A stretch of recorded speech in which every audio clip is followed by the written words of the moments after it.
Hello friends, कैसे हैं आप सब लोग। आई होप आप सब लोग बहुत बढ़िया होंगे। मैं के आर सैनी आप सभी का स्वागत करता हूं। दोस्तों डीए और डीआर के रिगार्डिंग लेटेस्ट अपडेट लेकर आया हूं। जी हां दोस्तों, जुलाई 2025 के एआईसीपीएन के इंडेक्स के जो है आंकड़े जारी कर दिए गए हैं और आंकड़ों में बहुत ही शानदार बढ़ोतरी यहां पर देखने को मिली है। जैसा कि आप सभी दोस्तों को पता है, डीए और डीआर जो है साल में 2 बार बढ़ता है, 1 जनवरी से और एक जो है 1 जुलाई से। 1 जुलाई से डीए और डीआर जो बढ़ना है वो आपका जनवरी से लेकर जून तक की जो एआईसीपी इंडेक्स के आंकड़े होते हैं उनके आधार पर तय होता है। और इस बार जो है 1 जुलाई 2025 से जो डीए और डीआर लगना है वो 3% लगभग तय है, क्योंकि आंकड़ों के आधार पे आपका जो डीए और डीआर पहुंच रहा है 58.18 पे, यानी 55% भी है।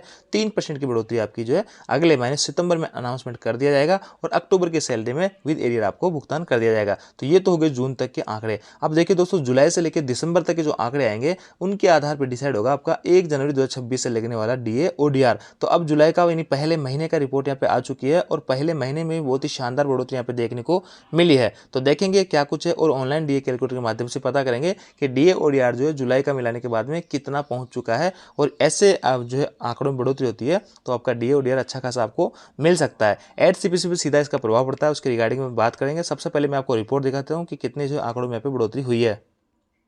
देखिए दोस्तों, स्क्रीन पे आप लेबर ब्यूरो की रिपोर्ट देख पा रहे होंगे। 29/8/2025 कल की डेट की अपडेट है। और देखिए जो एसएपी इंडेक्स के जो आंकड़े होते हैं ये 1 महीना लेट आती है। जुलाई की जो होती है आपकी अगस्त लास्ट में, अगस्त की रिपोर्ट आपकी सितंबर लास्ट में, ऐसे में 1 महीना लेट आती है। और यही कारण होता है कि डीए और डीआर का अनाउंसमेंट यहाँ पे लेट होता है। अब देखिए दोस्तों, ये है आपकी जुलाई 2025 की रिपोर्ट और जुलाई से लेकर दिसंबर तक के जो आंकड़े हैं उसके डिसाइड होगा आपका जनवरी से लगने वाला डीए और डीआर। जून 2025 तक आपका 145 आंकड़े थे और अब जो इसमें 1.5 की बढ़ोतरी हो गई है।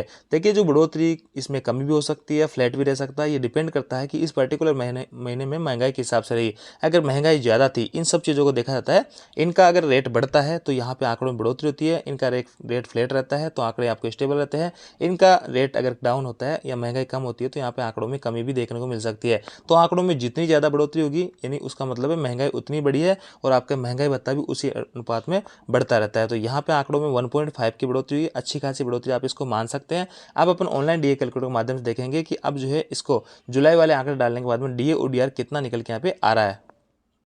अब देखिए दोस्तों, अपन ऑनलाइन डीए कैलकुलेटर पे आ गए हैं और यहाँ पे इसको स्क्रॉल करेंगे तो यहाँ पे सारे महीनों की रिपोर्ट आपको ये दिखा देगा। देखिए ये सारे हैं और ये जून 2022 तक का है, 23 दिसंबर 22 से जून 23। अब देखिए दोस्तों, आपका जो इस बार लगने वाला है 1 जुलाई 2025 से डीए और डीआर वो 3% बढ़ेगा। कैसे क्लेरिफाई होगा?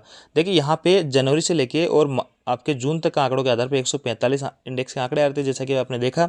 और इधर जैसे आंकड़े डालोगे इधर आपका डीए और डीआर निकल के आ जाएगा। तो 58.18 आपका डीए और डीआर बन रहा है। सरकार इन्हीं आंकड़ों के आधार पे हमेशा अनाउंसमेंट करती है। इस ऑनलाइन डीए कैलकुलेटर को आप कितना भी स्क्रॉल करके देख लीजिए, पीछे की जितनी भी रिपोर्टें उसी आधार पर सरकार के द्वारा इसका अनाउंसमेंट किया गया है। अब आगे जुलाई से लेकर दिसंबर तक की जो रिपोर्ट रहेगी उनके आधार पर डिसाइड होगा 1 जनवरी 2026 से लगने वाला डीए और डीआर। आपके पहले महीने की जुलाई की रिपोर्ट आ चुकी है, जैसा कि आपने देखा 146.5 यानी 1.5 की बढ़ोतरी हुई थी।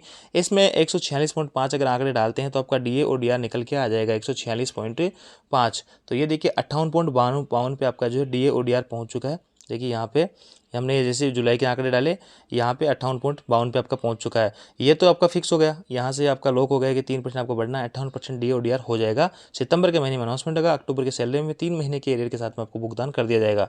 अब जुलाई की जो है यहाँ पे जुलाई का आंकड़े आ गए। अब आपका अगले महीने सितंबर अगस्त के आएंगे, उसके बाद सितंबर के आएंगे, अक्टूबर के आएंगे, ऐसे सारे आंकड़े इधर डालते जाएंगे। इधर आपका डी और डी आर निकलता जाएगा और दिसंबर तक जो आंकड़े घट बढ़ के जो भी आएगा वो फाइनल आंकड़े रहेंगे। इन आंकड़ों के आधार पर जो भी अपने आंकड़े डालेंगे वो आपका डी और डी आर फाइनल हो जाएगा 1 जनवरी 2026 से लगने वाला।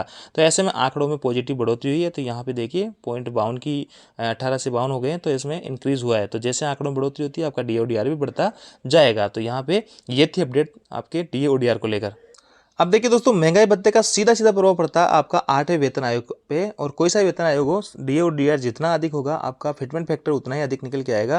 क्योंकि डीए और डीआर को जो है बेसिक में मर्ज किया जाता है, उसके बाद में सरकार के द्वारा एक इंक्रीमेंट दिया जाता है और उसी के आधार पर तय होता है आपका फिटमेंट फैक्टर। तो ऐसे में जितना डी आपका अधिक से अधिक हो 1 जनवरी 2026 तक, उतना ही आपको फायदा रहने वाला है। और दोस्तों अब जो है लास्ट जो इंस्टॉलमेंट एक तरीके से कह सकते होने वाली है आपकी डीए और डीआर को लेकर। 1 जनवरी 2026 को जो है लास्ट डी और डी आर होगा और यही यहाँ तक का ही जो है मर्ज होने वाला है आपका।